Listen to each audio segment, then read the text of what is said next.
JJ, I'm so excited we finally got to do this together. Thank you so much for taking the time. I really appreciate it. Oh, it's my pleasure. It's great to see you, even though we're both locked down in our apartments. Exactly. I actually want to take you all the way back to the beginning because as I was researching for this interview, I realized that we're both California girls. You're from the West Coast too? Yes. Wait, I didn't even realize you came from California, Jessica. Where are you from? San Francisco. No way. We never discussed that. That's so funny. I grew up in Los Angeles and then I went up to Berkeley for college and then stayed in San Francisco for a couple years working after I graduated. Oh my God. I lived in Orinda, so just through the Caldecott Tunnel. So No way. That's so funny. did you study fashion journalism or journalism when you were at Berkeley? Not at all. I was a rhetoric major. I was convinced I was going to be a lawyer. And after my first legal theory class, I realized that was a huge mistake and that was definitely not happening. I never wanted to be a lawyer.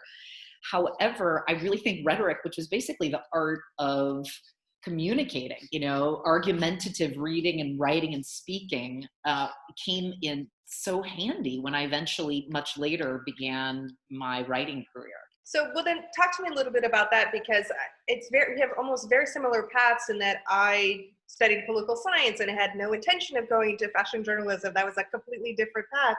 So what came first? Was it the fashion that interested you? Was it the writing that interested you? What got you onto this amazing career path that you're now on? It was absolutely fashion.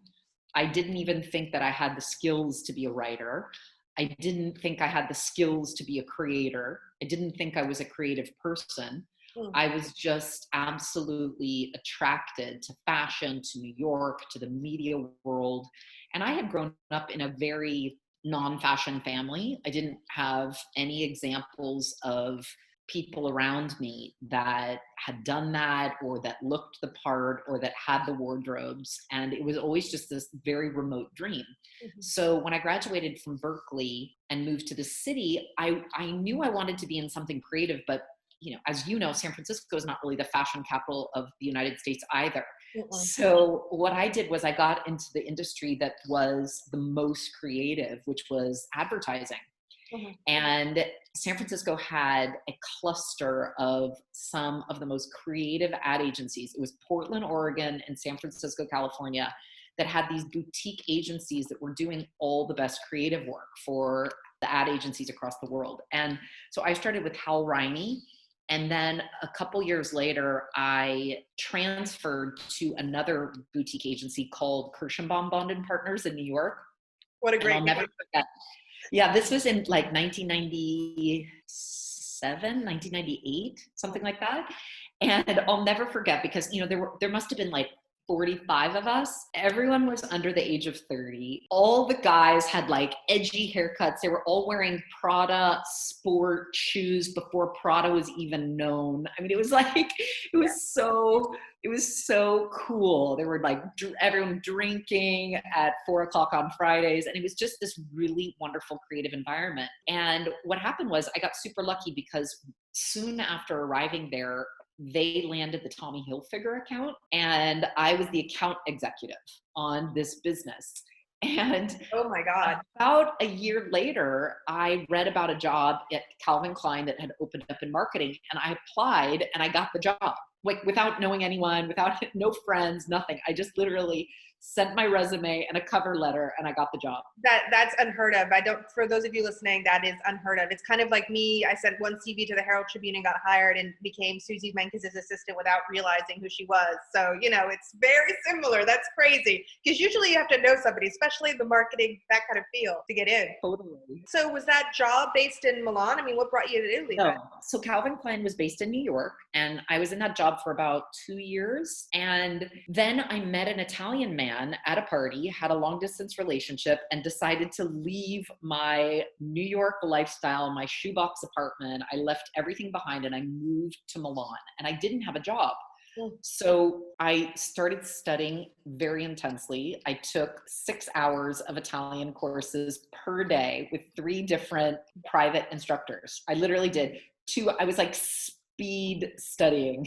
That is insane. For anybody who's had to power a new language, it's exhausting. I mean, I don't know if you remember, but those those dinners that you would have where everyone was speaking the language back and forth and you're just concentrating so hard to try and pick up at least one thread of one conversation. 6 hours a day is exhausting. I don't know how you did that. Oh my God, it so was. But I'm not naturally attuned to languages. And I had lived in Paris during college, and I barely picked up the language. And I knew that if I didn't really commit to it and fully immerse myself, I never would have learned it. So after 3 months of this, I could basically communicate. And, what happened was I was looking for a marketing job in fashion. And I sent my resume and cover letters to every fashion company in town. And I quickly discovered not a single one of them had a marketing department. They'd never heard of it. Their marketing did not exist in Italian fashion in 2001. And they didn't know where to place me. I didn't have specific PR experience. I didn't have specific sales experience. And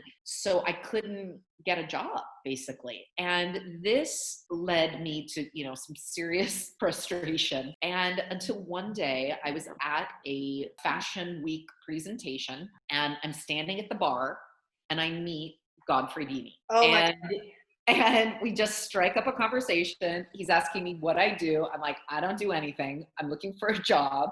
And he's like, well, what do you want to do? I'm like, I just threw it out there. I was like, well, I'd like to work for you. I'd like to be a writer. And it turned out that Godfrey was the editor at the time of the world's first online fashion news service, which was called Fashion Wire Daily. Yeah, he gave me my first job too. No way. Yeah, even before Susie. Susie actually saw my writing because she said it was okay that I write. She saw my writing and went, oh my God, okay, you're coming back in-house and we're going to do right for us. Wait, that's so funny because I had a very similar experience. It's so weird. I never heard that story either from you. Yeah. What happened was I got hired by Godfrey, but at the time in Italy, nobody even had a website. They were not interested in online content. They didn't think it was worth anything. I couldn't get show tickets. If I did get a show ticket, I was standing in the last, behind everybody. And basically I was just, I was the lowest of the low of the low. And no one was reading what I wrote except one person, Susie Menkes. And she would come up to me at the shows and be like, I really like what you wrote about Alberto Ferretti. Or like, hey, nice quote from Victoria Beckham in the front row of Dolce & Gabbana. And she would just she was obviously reading Fashion Wire Daily because she didn't want to be scooped. She wanted to, she was such a thorough journalist. Yes. And a year after starting with Godfrey, she gave me my first commissions from the International Herald Tribune. And so once I started working for her during the fashion weeks and doing that coverage, that just changed everything and gave me such a platform. And suddenly all those doors opened. Yeah. And all of those unfriendly PR people became much more friendly and much more accommodating. And from there, the team at Harper's Bazaar, Christina O'Neill and Amanda Ross at the time, found me and asked me to be their European editor. So that's what started my journalism career. And then I was 5 years with Harper's Bazaar. I do have to ask because, the intrepid journalist, and to see if we have another completely, symbiotic or similar story. The man that you followed to Italy, did you end up staying with that guy or did you move on to bigger and better? So he became my husband. I stayed with, we were together for 19 years, but we recently divorced. However, he is my business partner. So that is a bond in a different way. Yeah, that's a sacred relationship. And he will always be my family. I owe so much to this person. He really supported me and he believed in me. I think this guy had more confidence in my abilities than I did, and almost more confidence than he had in himself. It was so weird. He was just 100% convinced that I should be the best writer. I should have a super successful fashion company. It was all in his head. And it's so great to have a cheerleader like that in your life. It's our lives are parallel. I also left US to marry my future husband. So, and then our paths crossed.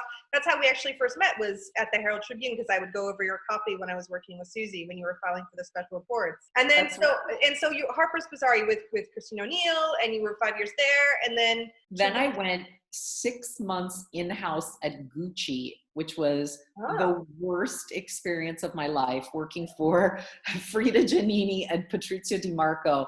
I thought I was going to commit suicide. It was right. like, it was the worst, most toxic place to work. And they ended up firing me after 6 months. And it was so humiliating. And I had worked my ass off and they were so ungrateful. It was honestly a movie. I've never seen anything like it. That's And like a book that needs to be written.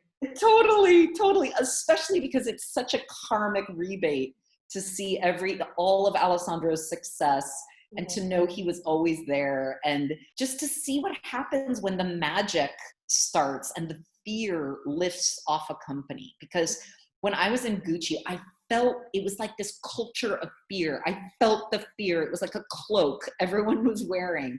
That's not how you breed creativity. And so it was a very good thing they fired me, because I'm way too stubborn and way too tenacious to have ever quit. So after that, I got hired by Wallpaper magazine to be their Italian editor. Mm-hmm. And, at the time, Wallpaper was not really a magazine that I read. It's like super minimal. It was really hardcore design. It was almost like a little bit too intense for me. And it ended up being the best job I ever had in journalism.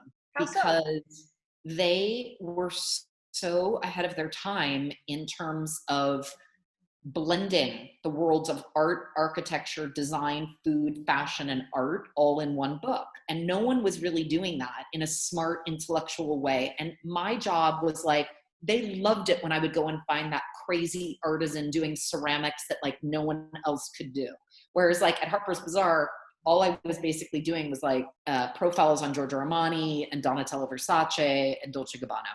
Mm-hmm. So that was a great job. And then another job that I had where I was on staff was with the WSJ magazine. When Christina went there, she hired me. So I was on staff with her and doing freelance for Off Duty.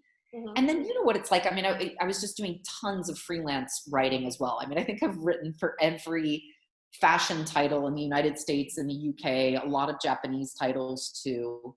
And then it just really got to the point where I felt like I was sort of done with journalism. It just felt like I had written every designer profile I could ever imagine writing. I feel you.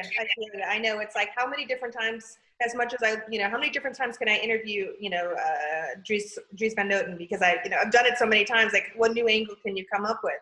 I mean, let's take a pause here, because I want to step into your career today. That's so exciting. But I do want to ask you, because I do have people approach me about being a fashion journalist and going into that field. What would you recommend as somebody who's gone through the fires as I have? I mean, what would you say to people who are interested in doing that today? Well, the game has changed so completely. My advice today would have been something totally different than 10 years ago. Yeah. So today, the very first thing you should do is create the most beautiful, edited, and perfectly written Instagram account. And that should be your mini magazine that you curate with as much attention to detail as if you were working for Anna Wintour. And that way, that's a showcase, and you should have a point of view, and you should decide like what it's about. Is it going to be about like 18th century paintings? Is it going to be like a guide to Milan? Is it going to be, just pick your theme, stick to it, and do it, and show that you know how to storytell, you know how to edit photos, you know how to create quick, snappy copy, because that's the name of the game today. Yeah, agreed. Content, and short and bite-sized, edible content to a certain extent. But I'm assuming that your time with Wallpaper, digging in and finding those amazing outside-the-box creatives, artisanal pottery makers or textiles, is that what decided you to move into your new business? Or I think it has more to do with your own personal collection of vintage clothing, but you tell me. Yeah, I mean, the way I launched Double J 5 years ago is very different than what it is today. So when I launched, this was a pet project. I still had my journalism career. It was a total side gig. And I just decided to focus on two things that I loved. One was vintage clothing and jewelry that I wanted to sell. And the other was telling stories about these remarkable Italian creative women that I had been meeting. So when you embark on any new project, you have to like think, number one, what's fresh and new? And number two, like, what am I good at? Yeah. So I was really good at storytelling and packaging and writing, because my jobs weren't just writing jobs. Like I acted as a sittings editor on hundreds of photo shoots. So I would go into, because also Bazaar didn't have the budgets that American Vogue does. So it's not like they would fly a team over. Step back and explain what a sittings editor is for those who are listening and might not know what that is. Yeah, so the sittings editor is the person who's responsible for the photo shoot itself and making sure that the photographer and the stylist actually get the images that are going to work from a larger editorial standpoint. So they're kind of like the voice and the eye of the magazine. And so I would go onto shoots and I would be both the journalist, like there to like report and understand what the story, but then I would also be the sittings editor, which meant essentially that the photographer and the stylist were always like asking me, like, does this work? Like, did we get the right shot? Like, and because I would be the one that was there knowing the kinds of shots that Glenda wanted, knowing the things that Christina wanted, etc., I really became an expert at how to kind of do these like really extravagant shoots at budget shoestring prices. Yeah, because Glenda's always very good at getting a lot of bang for her buck with all of her shoots, for sure. Totally. So that's what I did. And I applied that to Double J. So I hired a great photographer, Alberto Zanetti, and an amazing fashion director, Viviana Volpicella. And the three of us created an incredible online magazine. Now that I look back on it, I mean, I can't believe how great it was and how many women's homes we went into in Milan. It was like, it must have been like 45 total. And we did full-scale photo shoots of like 5 portraits of the woman. Then there was probably like 15 photos of her home, the way she set her table, the way that she organized her closet. And then I was doing a profile on her, and then I was doing like breakdown columns on like all of her rules for living. And then we got each woman to wear Double J vintage and have it mixed with their own wardrobe. So that meant that our content showed vintage mixed with new clothes and vintage worn on real women. And that was like unprecedented. No one had done that before in the e-commerce space or even in the editorial space. And then on top of it, like all the vintage that I was selling looks like this. I mean, it was like bright and crazy. And this is why your image is moving. You've got your dog with you. Yeah, we got Peps. She's here and she's super bummed because in a half an hour is dinner time and she doesn't understand why we're not eating right now. I know. She won't stop. She thinks that licking is going to get her to the kitchen quicker, and it's just not. Anyway, I'm sorry that I'm moving around. No, it's fine. But at least it explains, like, what is she doing with the camera? Yeah, it's my dog. So you were the women in context with the clothing, the vintage, and showing that it worked today. Yeah, and we had such an incredible response. This website, when it launched, I mean, I've never seen anything shoot out of the gate so quickly. I was the write-ups in New York Magazine was like, this is the best vintage website on the planet. Like, I mean, Vogue wrote about, I mean, every Financial Times, every single magazine and newspaper wrote about us. And the response was so overwhelmingly positive. And it was such a testament to all of our hard work. And the vintage was selling. We were doing quite a good job. The problem that I quickly realized is that just upkeeping the vintage market is so challenging because this is not resale. This is real vintage, 20 years or more older, and everything needed to be authenticated. Everything needed to be like in perfect condition. It had taken me like 20 years to amass that collection. So I realized pretty quickly, and it was my husband at the time who said, well, why don't you make new clothes with vintage patterns? And so we started with just one dress, And that's how that whole world erupted. I went to some friends in Lake Como, the Montero family, and they offered to let me go into their archives and use vintage prints. Mhm. And Ruth Chapman bought the dresses and launched Ruth is this. the best. Yeah. Magic fashion. She is the best. She always has a great eye.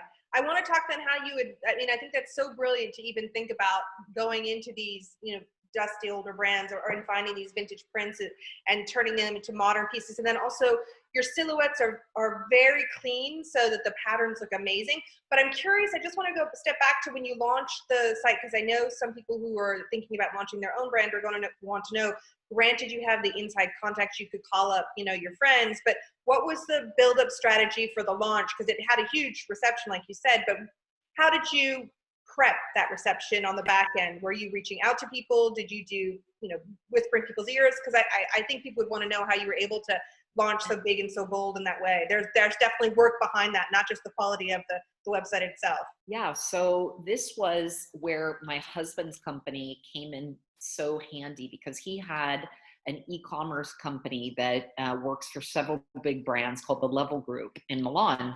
And his marketing team was the one who told me that I should have like a countdown campaign and that I should create this whole like online teasing thing. And so one of the things that I did prior to launching was create a lot of these really fun GIFs and video, like mini videos. And I didn't have a database. I had probably like 10,000 people in my MacBook address book, my Yep. Mac address book. And I literally sent it to every single one of those people, whether they asked for it or not. And I was like, Double J is coming. This is what it was. And so by the time it actually did launch, and it helped because I had a writing career. So a lot of the people in my address books were editors and writers, and so they all saw what I was doing. I didn't have any PR help for the first 2 years of this operation, like zero. I mean, I have to say, I remember it from that time, and it was so polished and so well thought out. And even like when you were using the illustrations for the outfits to be dressed in illustrated women wearing the dresses and, in their full form. And I just thought that was so clever. I'd never seen anything like that before. So that was done by my friend Liselott Watkins, who is a Swedish illustrator based in Rome. And, Double J really was, I think what gave it its strength was that it wasn't a market opportunity. It wasn't like a business plan project. It was really like, I love these things, and now I'm gonna ask my friends to participate, and whoever is into this is gonna be a great person to bring along. So Liselott loved it, and I was paying her in vintage clothes, and Alberto was working for free for the first 2 years, and I just paid his assistants, and he was so happy because he's like, I love these photos so much. It's making my portfolio awesome. Mm-hmm. Luca Cipoletti, who built our first Wunderwall inside our showroom, is this incredible Italian architect. He thought of this amazing installation for us that was basically like a cabinet of curiosities that had all of our prints on the backdrop of it. And he thought of it in such a clever way that didn't cost a lot. He himself took a really small fee, and everyone was just so generous. And at the same time, I gave all those people a lot of visibility. I talked about them. I showed them. I mean, people thought that they were all partners in the business, the way you shared the joy, and every time you would name check everybody, who participated in whatever project you were doing related to the website. Absolutely. And we did the same when I started working with the Italian, historic Italian companies, because, as I went into then, okay, let's make a business. Now we actually have to make money. I can't do all of this fun. I can't work every weekend and every night for the rest of my life. Yeah. Let's make some money. I really thought that it made sense to stay with the core of the company, which was Italy. Mm-hmm. And Italy had given me so much. It really took me a long time to appreciate Italy. I got to be perfectly honest. My first 5 years, I was cranky as hell. Nothing worked. Everything was broken. They were so slow. The air conditioning on the train in August was always broken, always. Also June and July. I couldn't get my apartment cool in the month of June to save my life.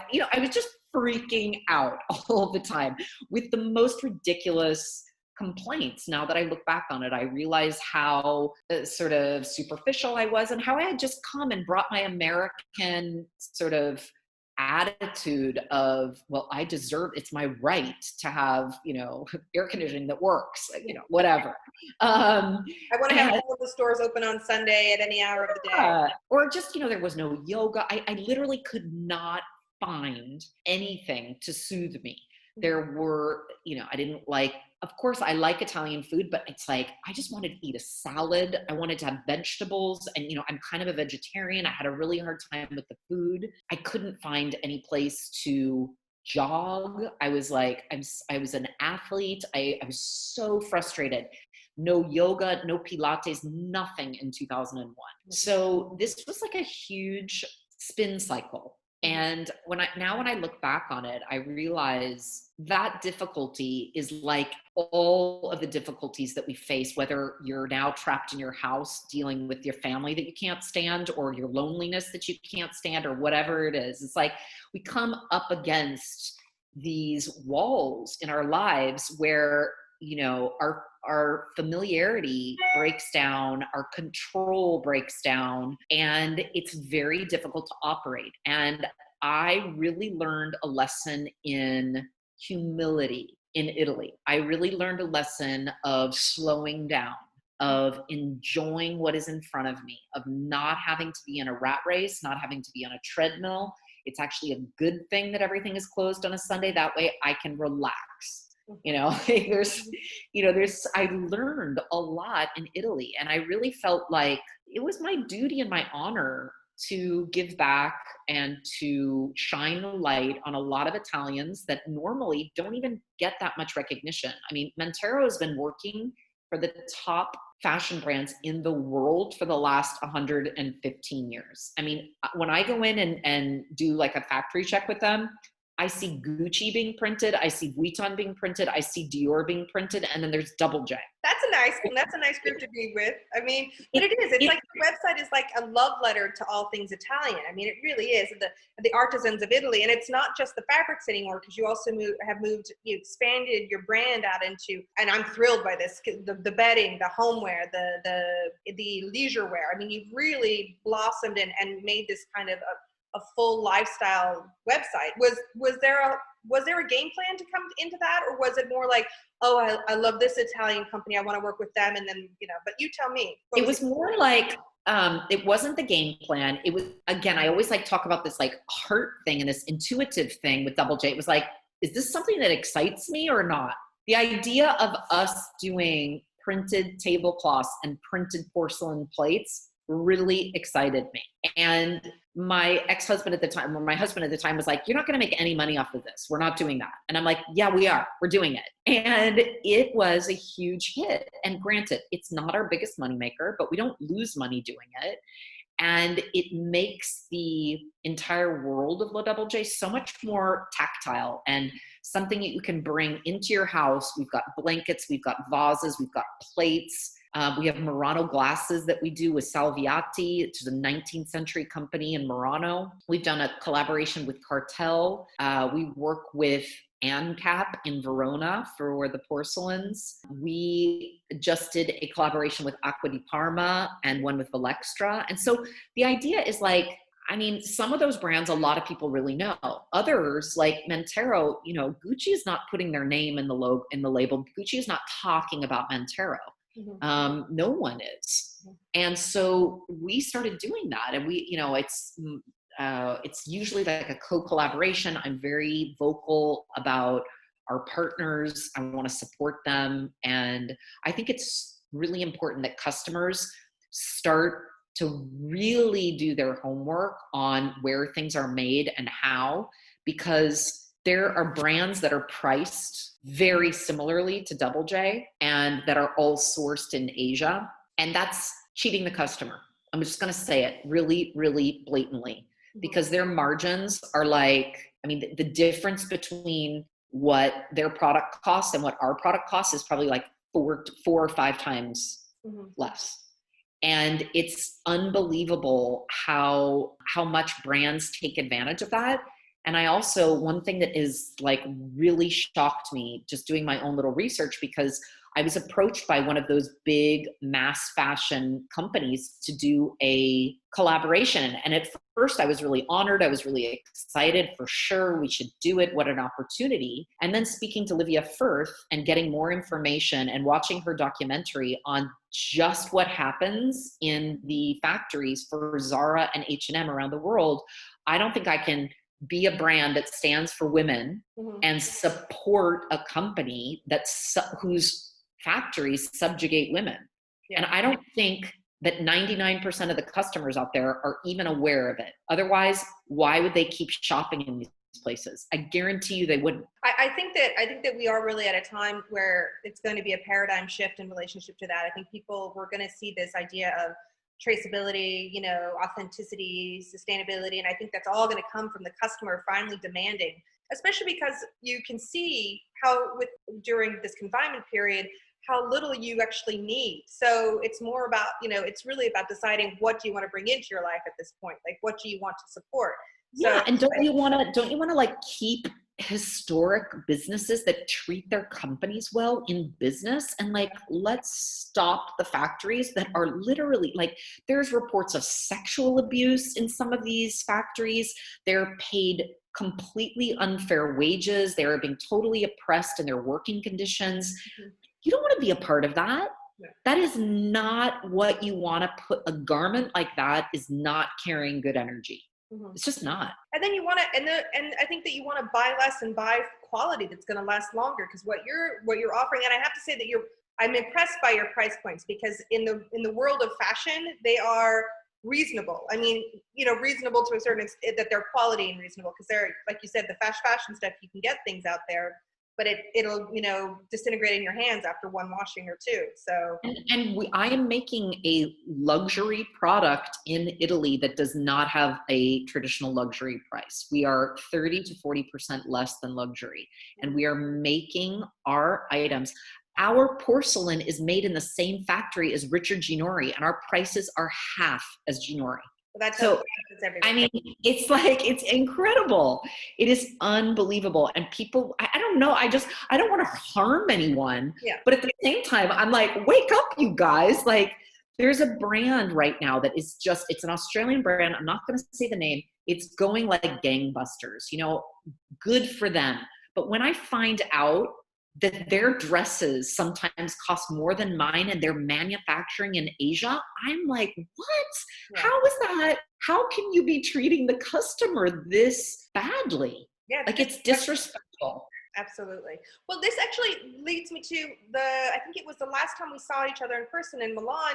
You handed me, or you mailed me a book, the Goddess book. And I think this was a new chapter, a new positioning, kind of moving into this well-being space a little bit. But maybe talk about that evolution of your company. Sure. So I have had a pretty strong spiritual practice over the last decade. And it was always something that I did on my own and on the weekends and on my retreats and my vacations. But as I started talking to more women, it just always crept up in conversation, whether it was like energy healers I was seeing, or meditation practices, or navigating emotional breakdowns, like all the things that we come up against. So I just kind of started feeling like, God, this is so weird that like, I feel like I'm living two lives. Like, can't we find a way to sort of bridge these two worlds? And I was like, I don't know if like the fashion customer even cares about the chakras, but like, hey, why not? Let's try it. So the first thing that I tried was, there was a book that was really, instrumental for my own growth. And it was called Goddesses in Every Woman, specifically the story of the goddess Persephone. Basically, this book talks about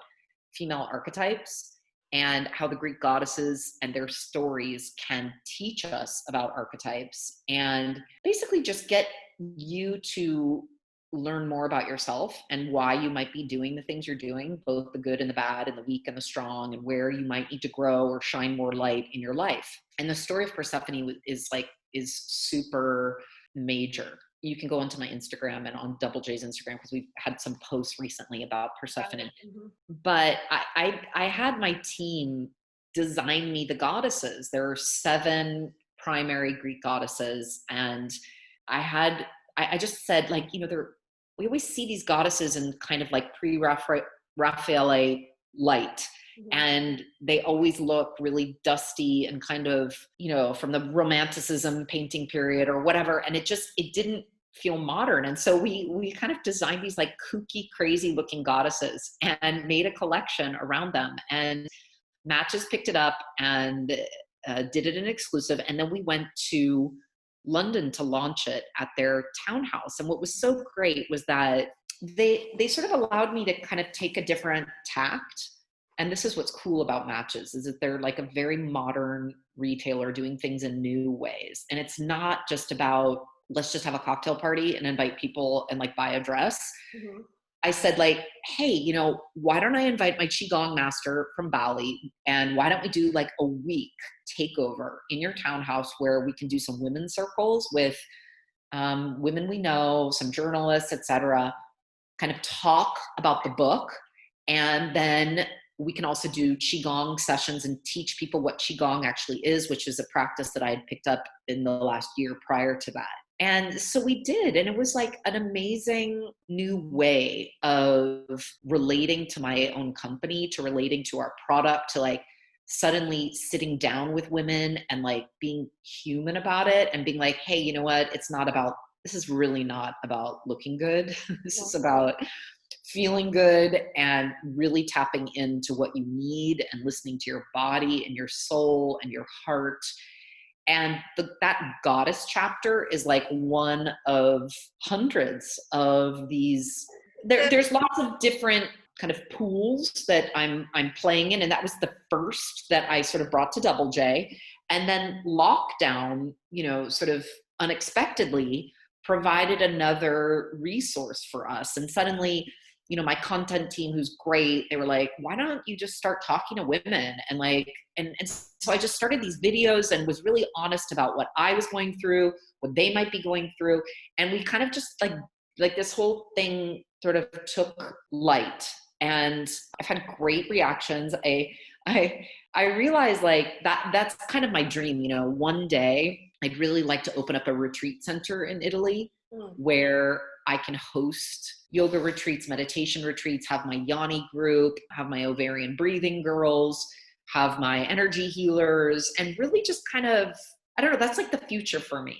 So I feel like Double J is a very important platform and gives us the visibility and gives us, it's almost like a stage in which we can do a lot of different things. And my goal with the company is to go beyond just selling them a dress. Yeah, it's experiential. And I think that that's really the way the industry should be going in. And it seems to be at least what the Gen Zs and the millennials are asking for is they don't want to just buy another dress. They want to have a whole experience where they go and they do a treatment, or they go and have a book, discussion book, or something of that nature, where it feels more like there's a whole story going on, a whole experience going on before they buy something, or if they buy something, that there is that connection to a brand that seems more profound and deep set. And I think that you're really moving in the right direction. That really feels organic and true to who you are as a person, and to the company that you built from the ground up. So hats off. It's really impressive. I've always wanted to ask you this. I don't wear color. I don't wear print. I'm very minimalistic. But I wanted to ask you, because that's all you wear. You're so bright and vibrant in color. Can you just talk about any kind of key tips? And I know this is pretty generic question as well, but like how to wear color in print. Are there any tips and tricks? The tip to wearing color in print is, first of all, realizing that you do not need to wear it head to toe. Okay. And you don't need to be mixing and matching and getting yourself confused and trying to be a maximalist on your first try. So what I was trying to find you was we did these amazing cashmere wool scarves, but that are really funny. And like, I have this crazy like leopard print, and there's slogans on them and all this stuff. So if you're wearing a sweater like you have now, and you're wearing black pants, and you just want to jazz yourself up, having this shawl scarf that is like so razzle dazzle is just like a one-hit wonder. That thing like travels with you. It's your blanket when you're in a train, when you're in a plane, when you're in the automobile. I mean, I'm wearing it to the park. People come up to me. They're like, what are these things that you're wearing? You know, it's just like color is such a conversation piece. It really is. And that's actually one thing that I noticed of why a lot of women have trouble with it is that you're going to get looked at. Attention. You're going to draw attention. Wow. So that's really sad and insightful and interesting all at the same time, that point. exactly. And it's just really something to consider. Like, how do you feel when people notice you? Back to my 5 questions. My first question is, what is your favorite piece of clothing that you own, your most prized possession? I think one of my most prized pieces is this vintage beaded evening coat that is from the 1960s that is in like a duchesse cream colored satin, and it has crystal and pearl beading in this incredible lattice crisscross work where I literally feel like an empress whenever I wear it. It's like instant feel good. Yeah, I think any piece of clothing that makes you feel like an empress has got to be your go-to piece for sure. Okay, the next question I have is, we were talking about earlier, not everybody has $1 million to spend on clothing or buy new clothing every season. But if there was one piece you would recommend a man or woman really invest in, what would that one investment piece be? Well, look, the easiest way, I mean, if we're talking print, I think the easiest thing for someone to way to get in and not spend that much money is just on a classic silk twill printed men's shirt, like men's inspired shirt, because those things go easy peasy every day of the week, evening, whatever, dress it up, dress it down. That's so easy. That being said, I'm kind of a dress person, to be perfectly honest, and I love wearing dresses because you don't have to think about the rest of the outfit. You're good to go. You put the dress on and you're fine. Mm-hmm. So I really like those dresses that are in that mid-level where they're not super casual and they're not super dressy, but you are as good on a Sunday morning as you are like just putting on some amazing earrings and lipstick and you're off to a cocktail party. Mm-hmm. So that's really what I always try to do with Double J is create as many styles that fit that function as possible. We have a lot of them. Yeah, very true. I mean, I have a skirt of yours that I've used for every day and also for cocktail attire. So I can confirm that firsthand. Who is your favorite designer, living or dead? My favorite designer, you're gonna laugh so hard. I really like Donald Brooks. Really? Why Donald Brooks? Yeah, because he was just an incredible colorist and had so many incredible patterns. Like when I was doing my vintage research, almost every piece where I was like, wow, it was Donald Brooks. And I have to say, there's some others like Yves Saint Laurent and Oscar de la Renta in the 1970s. Both of them were fantastic, but I'm not really a huge fan of either one of them from the 80s and onward. It was really just like that specific moment of the 70s where they just nailed that bohemian romanticism, where it was like sexy and fresh and colorful and feminine. Okay. All right, I'm going to have to start digging. What trend will you never follow? I never really became that Celine girl of like those boxy, super minimal things, but I will say I love a minimal piece, where it's just like a kind of like architectural black pant that then I wear with like my printed coat. So I'm not against minimalism. And in fact, I think it's really important to like a piece that I absolutely adore is this Max Mara camel coat from the 80s. It's a vintage piece that is like the perfect, I mean, I would wear that even over this jumpsuit. This is a one piece, by the way.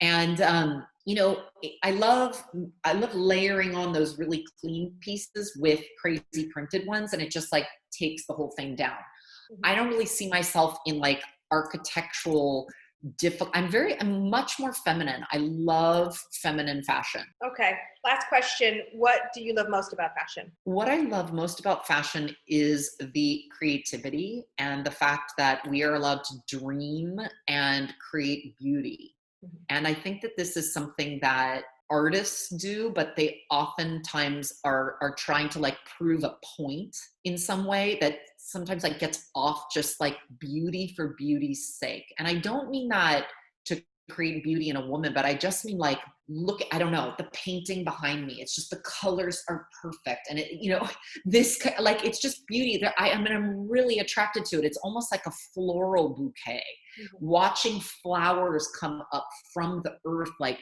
something growing. That's like what fashion is. We plant seeds and we watch something grow, and then we put it together and we make this bouquet and we come to someone's house with it. I mean, it's like that sort of like cycle of creativity and creation and this constant confrontation. I mean, I've met so many incredible people working in this business, and I'm very interested in creativity of all kinds. JJ, thank you so much. This has just been an absolute delight talking with you. I've really enjoyed it. Thank you, thank you, thank you. Oh, it's my pleasure, Jessica. I can't believe we're both from California and we both worked for Godfrey and we didn't even know it. Yeah, I know. Both from California, both followed a guy to Europe, both worked for a first job, both worked with Susie. I mean, it's crazy. It's crazy.